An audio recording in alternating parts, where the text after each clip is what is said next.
प्यारे बच्चों, नमस्कार। JCERT के डिजी स्कूल में आपका स्वागत है। मैं अनुपमा आज आप लोगों के साथ आप लोगों के क्लास की विज्ञान की पुस्तक विज्ञान और प्रौद्योगिकी के अध्याय 9 के पाठ प्रकाश पर चर्चा करूंगी।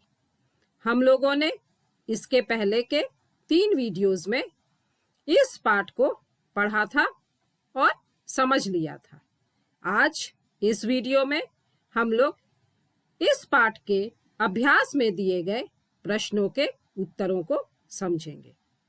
पहला प्रश्न है, खाली स्थानों को भरिए। आपतन कोण डैश कोण के बराबर होता है।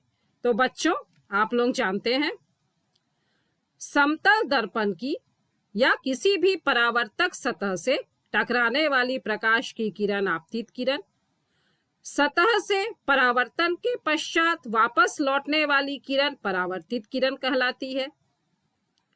आपतन बिंदु पर खींचे गए लंब को अभिलंब कहते हैं। अभिलंब और आपतित किरण के बीच का कोण आपतन कोण, अभिलंब और परावर्तित किरण के बीच का कोण परावर्तन कोण। और परावर्तन के नियमों के अनुसार हम लोग जानते हैं कि आपतन कोण परावर्तन कोण के बराबर होता है। तो यहाँ पर खाली स्थान में आएगा परावर्तन कोण। एक व्यक्ति दर्पण से 1 मीटर की दूरी पर है। वह अपने प्रतिबिंब से कितने मीटर की दूरी पर है?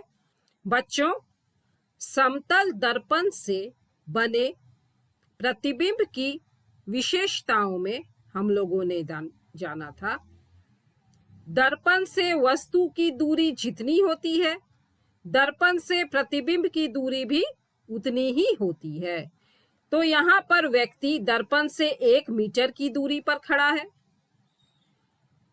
उस व्यक्ति का प्रतिबिंब दर्पण के पीछे 1 मीटर की ही दूरी पर बनता है। तो व्यक्ति और प्रतिबिंब के बीच की दूरी हुई 1 मीटर प्लस 1 मीटर, मतलब दूरी हो गई 2 मीटर। यदि आप अपने बाएं कान को दाहिने हाथ से छूते हैं तो समतल दर्पण में बने प्रतिबिंब में आप अपने बच्चों समतल दर्पण से बना प्रतिबिंब पार्श्विक परिवर्तित होता है। मतलब बायां भाग दाहिनी तरफ दिखता है और दाहिना भाग बाईं तरफ दिखता है। तो हम यहाँ पर बाएं कान को छू रहे हैं तो समतल दर्पण से बने प्रतिबिंब में हम दाहिने कान को छुएंगे, और दाहिने हाथ से छू रहे हैं तो प्रतिबिंब में हम बाएं हाथ से छूते प्रतीत होंगे। चौथा प्रश्न है, पुतली का आकार कम रोशनी में। जब हमारे नेत्रों पर किसी शक्तिशाली स्रोत जैसे टॉर्च की रोशनी पड़ती है तो हमारी आंखों की पुतलियां सिकुड़ जाती हैं। वहीं धीमे प्रकाश में पुतलियां फैल जाती है। तो पुतली का आकार कम रोशनी में बड़ा हो जाता है। रेटिना पर बना प्रतिबिंब वस्तु के हटने के पश्चात 1/16 सेकंड तक रेटिना पर रहता है। आपतन कोण तथा परावर्तन कोण का मान बराबर होता है। दूसरा प्रश्न है, आपतित किरण से क्या समझते हैं? किसी परावर्तक सतह से टकराने वाली प्रकाश किरण को आपतित किरण कहते हैं। जैसा कि यहाँ पर आप लोग देख रहे हैं, परावर्तक सतह से टकराने वाली किरण आपतित किरण। परावर्तित किरण से क्या समझते हैं? तो सतह से टकराकर वापस लौटने वाली किरण परावर्तित किरण, या सतह से टकराकर परावर्तित होने वाली किरण परावर्तित किरण। आपतन बिंदु से क्या समझते हैं? तो आपतित किरण परावर्तक सतह के जिस बिंदु से टकराकर परावर्तित होती है, यह बिंदु, इसे ही हम लोग आपतन बिंदु कहते हैं। एक प्रकाश किरण समतल दर्पण पर 60 डिग्री के कोण पर आपतित होती है, परावर्तन कोण का मान क्या होगा? यहाँ पर आप लोग देख रहे हैं आपतित किरण 60 डिग्री का कोण बना रही है। परावर्तन के नियम से हम लोग जानते हैं कि आपतन कोण परावर्तन कोण के बराबर होता है। तो जब आपतन कोण 60 डिग्री है तो परावर्तन कोण का मान भी 60 डिग्री ही होगा। अगर दो समतल दर्पण 90 डिग्री के कोण पर रखे हों तो उनके बीच रखी वस्तु के प्रतिबिंब की संख्या कितनी होगी? बच्चों, इसे निकालने का एक सूत्र है। दोनों समतल दर्पणों के बीच के कोण से 360 डिग्री में भाग देते हैं। तो दोनों समतल दर्पणों के बीच का कोण 90 डिग्री है। जब 90 डिग्री से 360 डिग्री में भाग दिए तो भागफल आया 4। 4 में से 1 घटा दिए तो आ गया उत्तर 3। तो प्रतिबिंब की संख्या 3 होगी, जैसा कि आप लोग यहाँ पर चित्र में देख रहे हैं।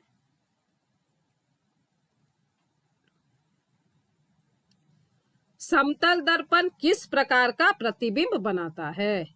चलिए हम लोग इसे समझते हैं। यहाँ पर देखिए समतल दर्पण से बने हुए प्रतिबिंब को आप लोग देख पा रहे हैं। तो प्रतिबिंब दर्पण के पीछे बन रहा है, मतलब आभासी प्रतिबिंब बनता है।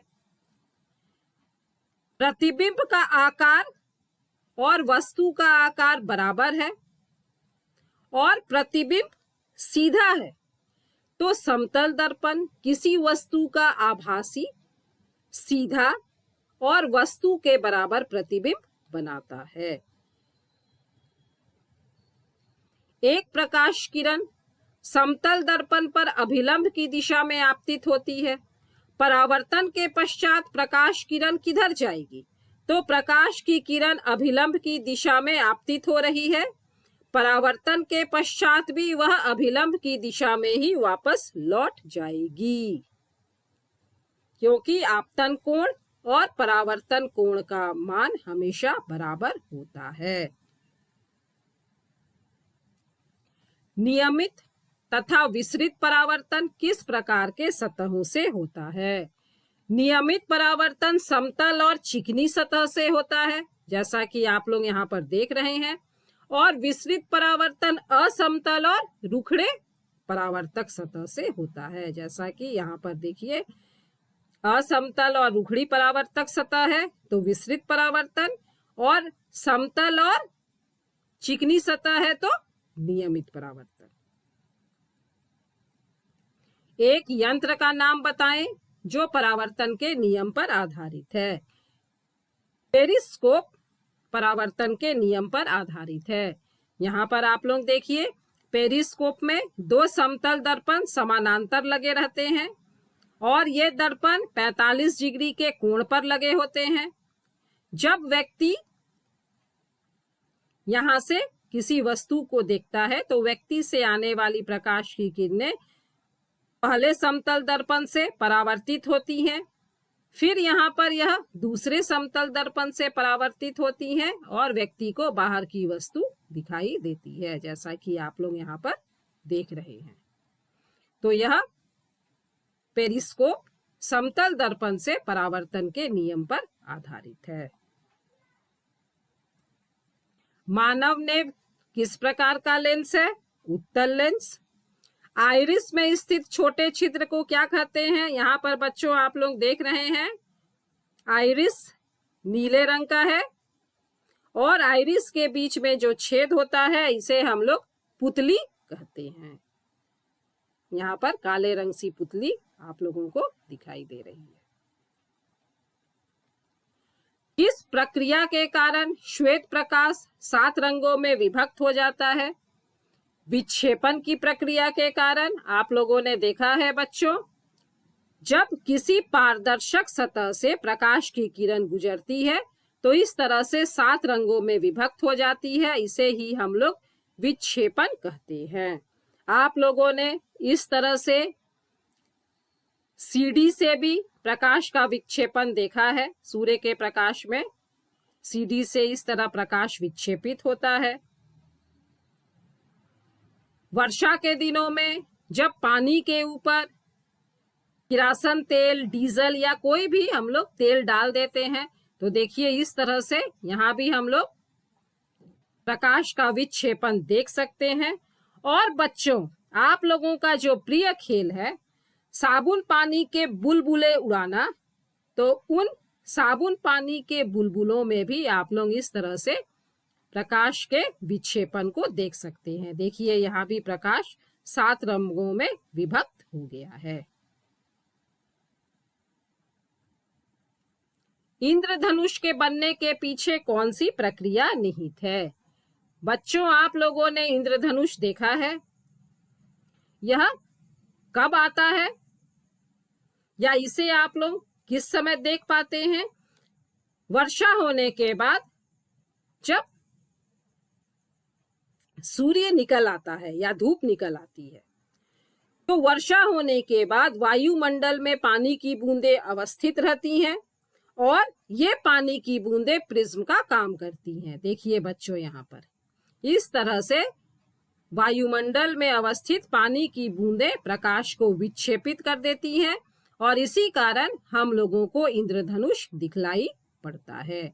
तो इंद्रधनुष के पीछे भी प्रकाश के विक्षेपण की प्रक्रिया निहित है। दाहिने हाथ से लिखते हुए किसी आदमी का समतल दर्पण में बना प्रतिबिंब किस हाथ से लिखता हुआ प्रतीत होगा? समतल दर्पण से बना प्रतिबिंब पार्श्विक परिवर्तित होता है, तो व्यक्ति जब दाहिने हाथ से लिख रहा है तो प्रतिबिंब बाएं हाथ से लिखता हुआ प्रतीत होगा। जब श्वेत प्रकाश को कांच की पट्टी से गुजरने दिया जाता है तो क्या होता है? श्वेत प्रकाश कांच की पट्टी से गुजरने पर 7 रंगों में विभक्त हो जाता है और इसे ही हम लोग प्रकाश का विक्षेपण कहते हैं। समतल दर्पण द्वारा बने प्रतिबिंब में पार्श्विक परिवर्तन से क्या समझते हैं? तो समतल दर्पण में बना प्रतिबिंब में पार्श्विक प्रतिबिंब का अर्थ है कि दाहिने का बायां और बायां का दाहिना। मतलब जब हम अपना दाहिना हाथ उठाते हैं तो प्रतिबिंब में बायां हाथ ऊपर उठा हुआ प्रतीत होता है और जब हम बायां हाथ उठाते हैं तो प्रतिबिंब में दाहिना हाथ उठा हुआ प्रतीत होता है। तो बच्चों, आज इस भाग में हम लोगों ने प्रश्न संख्या 1 से 17 नंबर तक के प्रश्नों के उत्तरों को ही जाना। 18 नंबर से प्रश्नों के उत्तर हम लोग इस पाठ के अगले वीडियो में जानेंगे। मिलते हैं बच्चों अगले वीडियो में। तब तक स्वस्थ रहिए, सुरक्षित रहिए, प्रसन्न रहिए।